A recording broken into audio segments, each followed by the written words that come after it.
Assalamualaikum warahmatullahi wabarakatuh. Saya Ulfa Kostan Setiani, CGP Angkatan 11 kelas 153A dari Kota Blitar. Berikut adalah pemaparan koneksi antar materi modul 2.1 pembelajaran untuk memenuhi kebutuhan murid. Menurut Arthur of der Heide, semua pengetahuan terhubung ke semua pengetahuan lainnya. Yang menyenangkan adalah membuat koneksinya. Pertanyaan pematik 1. Apa yang dimaksud dengan pembelajaran berdiferensiasi? Lalu, bagaimana hal ini dapat dilakukan di kelas?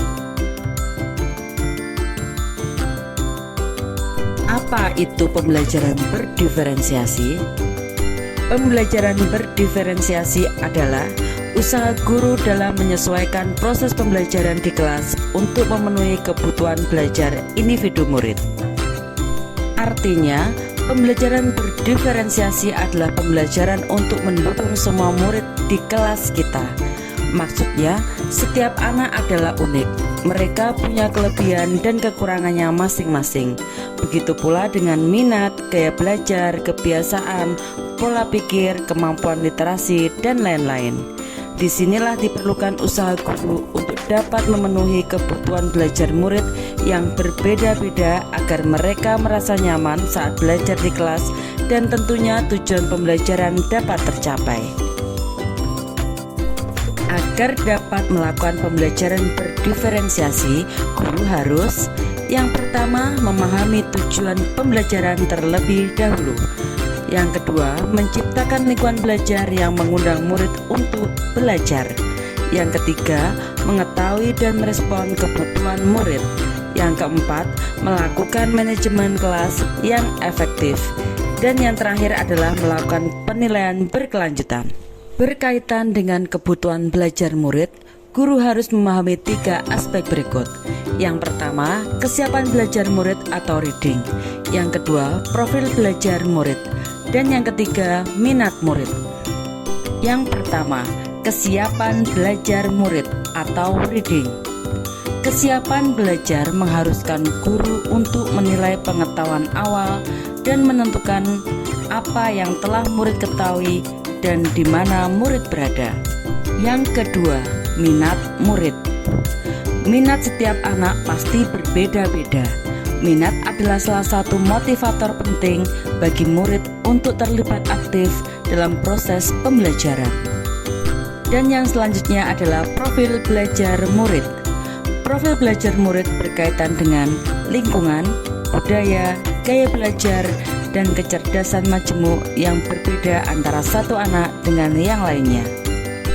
Kebutuhan belajar murid dapat diidentifikasi berdasarkan cara-cara berikut ini. Yang pertama, mengamati perilaku murid-murid. Yang kedua, mengidentifikasi pengetahuan awal. Yang ketiga, mereview dan melakukan refleksi terhadap praktik pengajaran. Yang keempat, berbicara dengan guru murid sebelumnya. Yang kelima, membaca raport murid di kelas sebelumnya. Dan yang terakhir adalah menggunakan berbagai penilaian formatif dan diagnostik. 3 strategi diferensiasi yang bisa diterapkan oleh guru, yaitu konten, proses, dan produk. Guru dapat memilih salah satu atau kombinasi dari ketiganya. Yang pertama, diferensiasi konten. Berkaitan dengan apa yang diajarkan seperti materi, konsep, atau keterampilan yang perlu diperhatikan. Kurikulum diferensiasi konten bisa dilakukan dengan membedakan pengorganisasian atau format penyampaiannya, bukan mengubah atau menurunkan standar kurikulum. Yang kedua, diferensiasi proses.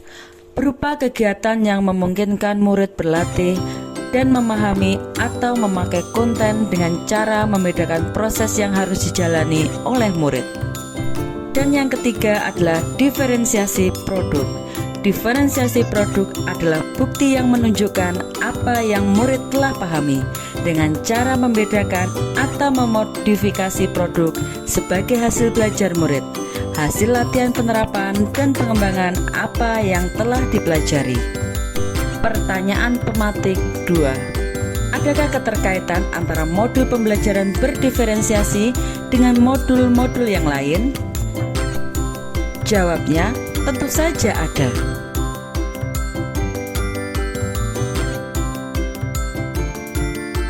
Kaitan antara modul 1.1 Filosofi Ki Hajar Dewantara dengan modul 2.1 Pembelajaran Berdiferensiasi. Untuk dapat melakukan pembelajaran berdiferensiasi, maka guru harus berusaha memenuhi kebutuhan belajar anak sesuai dengan kodrat alam dan juga kodrat zaman berdasarkan filosofi Ki Hajar Dewantara.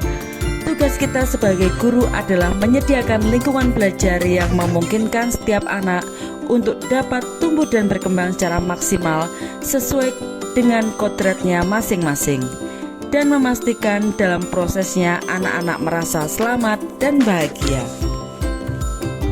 Keterkaitan antara modul 1.2 nilai dan peran guru penggerak dengan modul 2.1 pembelajaran berdiferensiasi. Dalam melakukan pembelajaran berdiferensiasi yang dapat mengakomodir keberagaman murid melalui pemetaan kesiapan, minat, dan profil belajar murid, seorang guru penggerak harus berpihak pada murid, reflektif, mandiri, kolaboratif, dan juga inovatif agar dapat memenuhi kebutuhan murid. Dengan demikian, seorang guru penggerak dapat mewujudkan kepemimpinan murid dengan menuntun murid merdeka belajar. Hal ini sesuai dengan nilai dan peran guru penggerak. Keterkaitan antara modul 1.3 visi guru penggerak dengan modul 2.1 pembelajaran berdiferensiasi. Pembelajaran berdiferensiasi dapat menjadi salah satu strategi untuk mewujudkan visi guru penggerak yang berpihak pada murid. Kaitan modul 1.4 budaya positif dengan modul 2.1 pembelajaran berdiferensiasi. Dalam pelaksanaan pembelajaran berdiferensiasi antara guru dan murid harus ada kesepakatan kelas terlebih dahulu agar proses pembelajaran dapat berjalan dengan baik sesuai dengan nilai-nilai positif. Sehingga dapat disimpulkan, pembelajaran berdiferensiasi sangat erat kaitannya dengan proses pembelajaran yang berpihak pada murid sesuai dengan filosofi Ki Hajar Dewantara. Nilai-nilai yang melekat pada guru yaitu mandiri, reflektif, inovatif, kolaboratif, dan berpihak pada murid merupakan komponen utama dalam mewujudkan pembelajaran berdiferensiasi. Murid sebagai subjek pembelajaran yang beragam harus terlayani dengan baik melalui visi guru penggerak.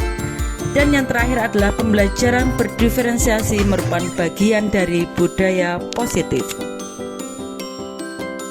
Demikian pemaparan tugas koneksi antar materi pembelajaran untuk memenuhi kebutuhan murid.